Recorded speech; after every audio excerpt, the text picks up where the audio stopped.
My name is Sam Vaknin. I'm the author of Malignant Self-Love, Narcissism Revisited.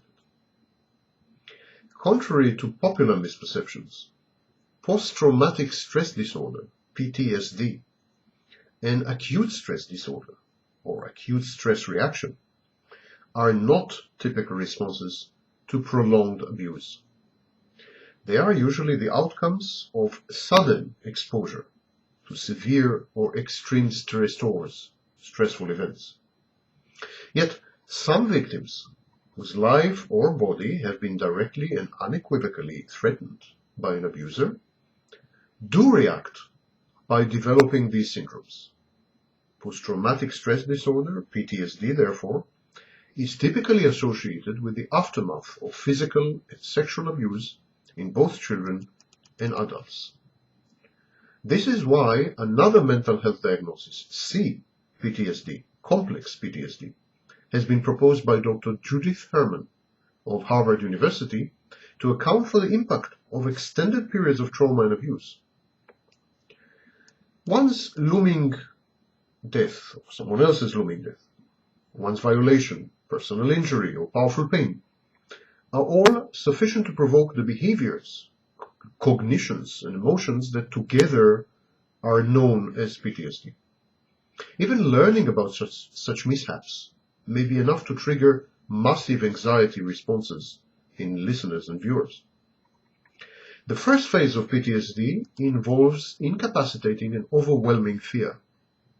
The victim feels like she has been thrust into a nightmare or a horror movie. She is rendered helpless by her own terror.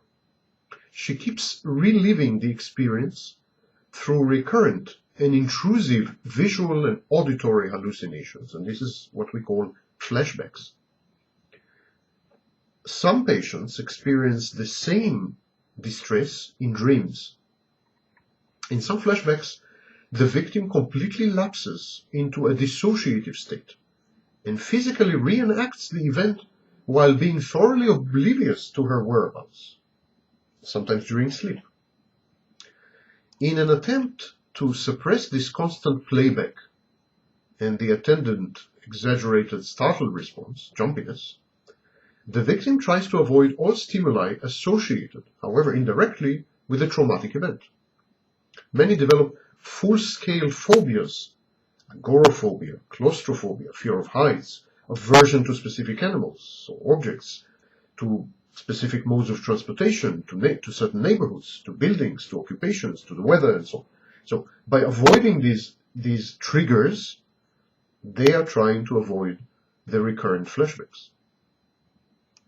Most PTSD victims are especially vulnerable on the anniversaries of their abuse. They try to avoid thoughts, feelings, conversations, activities, situations, or people who might remind them of the traumatic occurrence. These are the triggers that I've aforementioned. This constant hypervigilance, this repeated arousal, the sleep disorders, mainly insomnia, the irritability, short fuse, and the inability to concentrate and complete even relatively simple tasks erode the victim's resilience. Utterly fatigued, most patients manifest protracted, long periods of numbness, automatism, and in radical cases, near catatonic posture. Response times to verbal cues increase dramatically in PTSD patients. Awareness of the environment decreases, sometimes dangerously so.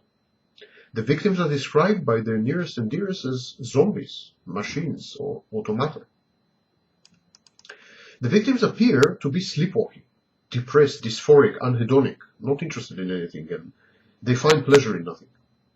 PTSD patients report feeling detached, emotionally absent, strange, and alienated. Many victims say that their life is over. They expect to have no career, family, or otherwise meaningful prospects or future.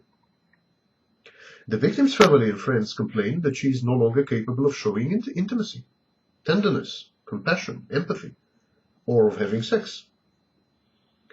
This kind of post-traumatic emotional and sexual frigidity is typical of PTSD sufferers. Many victims become paranoid, impulsive, reckless, and self-destructive. Others somatize their mental problems. They develop psychosomatic disorders, complain of numerous physical ailments. They all feel guilty, shameful, humiliated, desperate, hopeless, and in extreme cases hostile. PTSD need not appear immediately after the harrowing experience. It can, and often does, take a long time. It is delayed by days or even months. It lasts more than 1 month, usually much longer. Sufferers of PTSD report subjective distress. The manifestations of PTSD are ego-dystonic. People don't like themselves. And their functioning in various settings like their job performance, grades at school, sociability, their functioning deteriorates markedly. They are no longer the same person, so to speak. The diagnostic and statistical manual criteria for diagnosing PTSD are far too restrictive.